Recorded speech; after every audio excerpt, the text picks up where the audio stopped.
Salut, j'ai lu un commentaire que Jean-Moïse Mbok, porte-parole du président Chiroma, a annoncé sa démission et que les indiscrétions disaient qu'il était déjà en collusion avec le pouvoir sortant pour fragiliser donc l'équipe de communication du président Issa Chiroma Bakari. La question qu'on se pose, c'est donc de savoir si c'est lui qui avait refusé, qui avait centralisé la communication. On se rappelle, il y a un communiqué qui le donner plein pouvoir de centraliser la communication. Est-ce que c'était une façon de faire taire autre voix que pour lui, pour comme ça, petit à petit, trahir le combat? À quel moment est-ce qu'il a été affranchi par les hommes du pouvoir?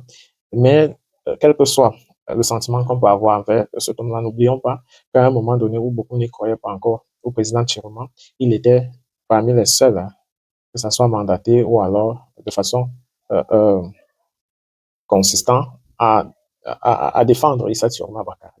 Donc, si aujourd'hui il se comporte en vrai Camerounais, c'est-à-dire le mapatisme, il faut chercher une façon de l'oublier et à passer à autre chose. Pas vraiment du temps à perdre avec des comportements de personnes qui profitent de la pluie pour chier dans le torrent, qui n'ont jamais eu une conviction et qui, à la moindre occasion, peuvent trahir un combat.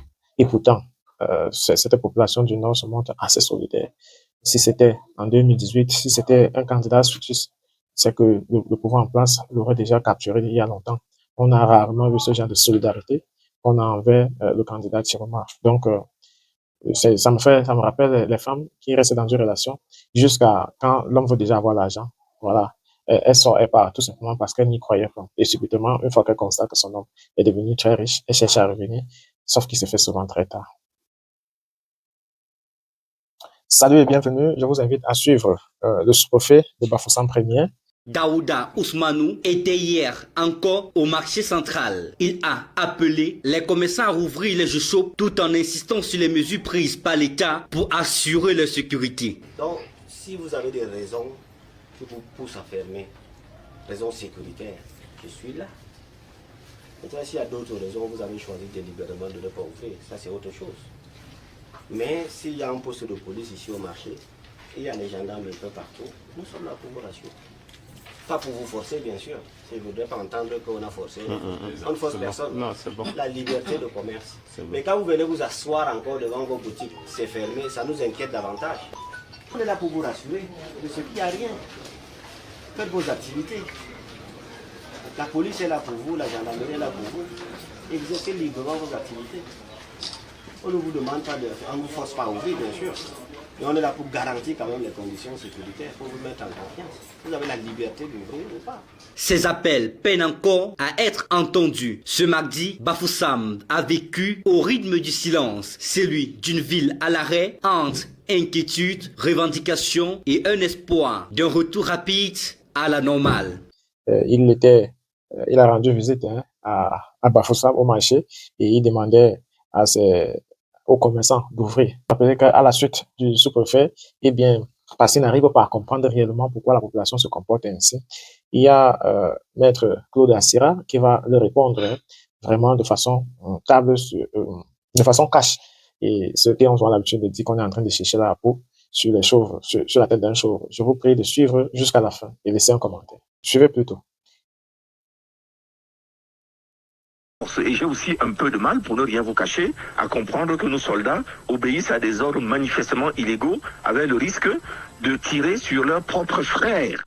Comment pouvez-vous imaginer qu'en 2025, finissant, on est quasiment aux portes de 2026, dans un régime qui dit avoir la haute main sur tout, avec un président qui dit qu'il a tout gagné, qui dit que lui, il a envie de partir en laissant la démocratie. C'est ça que vous appelez la démocratie?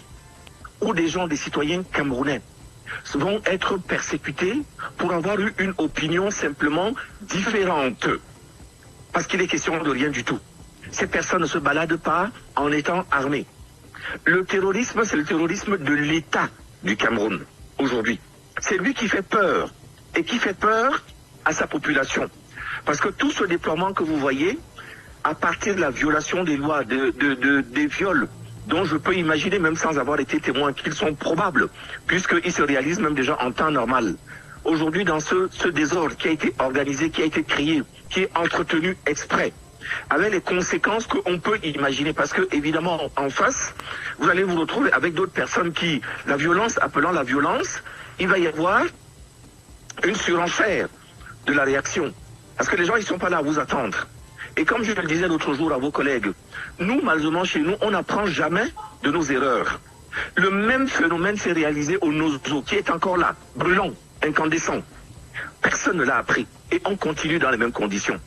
Dans le Nord, qui est ici à côté, nous connaissons très bien l'attachement atavique, que les gens, la solidarité, que les gens ont les uns pour les autres. Je ne dis pas ça pour l'encenser, mais c'est une réalité. Allez commencer à imaginer que vous allez interpeller des gens sur des bases ou politiques, ou ethniques, ou ethnopolitiques. Allez remettre en cause celui qui a porté sur lui, après avoir fait tous les tripatouillages, toutes les manipulations que nous tous nous connaissons et que même les agents du RDPC qui étaient sur le vote viennent dénoncer. Il a quand même eu 35%. Donc plus du tiers de la population du Cameroun, enfin en tout cas au moins des votants. Vous avez un ministre qui vitupère, qui dit que non, il va aller l'interpeller, attisant, mettant de l'huile sur le feu. Vous croyez vraiment, monsieur, que tout ce que vous dites là relève de choses qui sont compréhensibles par l'esprit, par un esprit normal? Alors, donc, la situation dans laquelle on est, c'est un chaos qui, de mon point de vue, est accepté par des gens qui savent qu'ils ont tout perdu, et il n'y a que par la peur qu'ils peuvent le faire. Oui. Qu'est-ce que la population doit faire?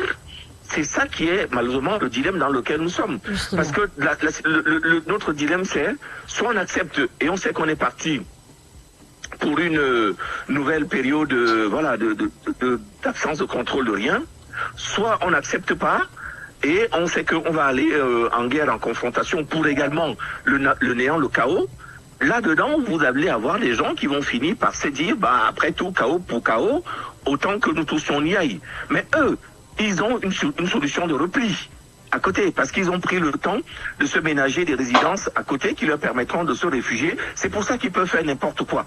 Donc le problème, ce n'est pas au niveau du peuple, qui a le droit, encore une fois, de par la Constitution, de par la loi, de par les règles de la politique, les convenances politiques universelles auxquelles on dit avoir adhéré, qui a le droit de dire « n'est pas d'accord ». Monsieur Trump a gagné ici sa première élection contre Madame Hillary Clinton. Personne ne contestait. Il a même été appelé par son adversaire, Madame Hillary Clinton. Ça n'a pas empêché que les syndicats défilent, les latinos, les femmes défilaient dans la rue pour dire qu'on n'est pas content. En France, pareil. Donc je ne comprends pas que dans tous les autres pays, le Gabon, voisin, les gens vous disent non, on n'est pas content, même si on sait que voilà, c'est un droit de manifester. Et la manifestation, c'est l'expression d'une contestation. Oui. Alors, j'ai du mal à comprendre la fébrilité qui s'est autant emparée de nos autorités au point d'entrer eux-mêmes dans ce genre d'hystérie de la force. Et j'ai aussi un peu de mal, pour ne rien vous cacher, à comprendre que nos soldats obéissent à des ordres manifestement illégaux avec le risque de tirer sur leurs propres frères. J'ai du mal à le comprendre.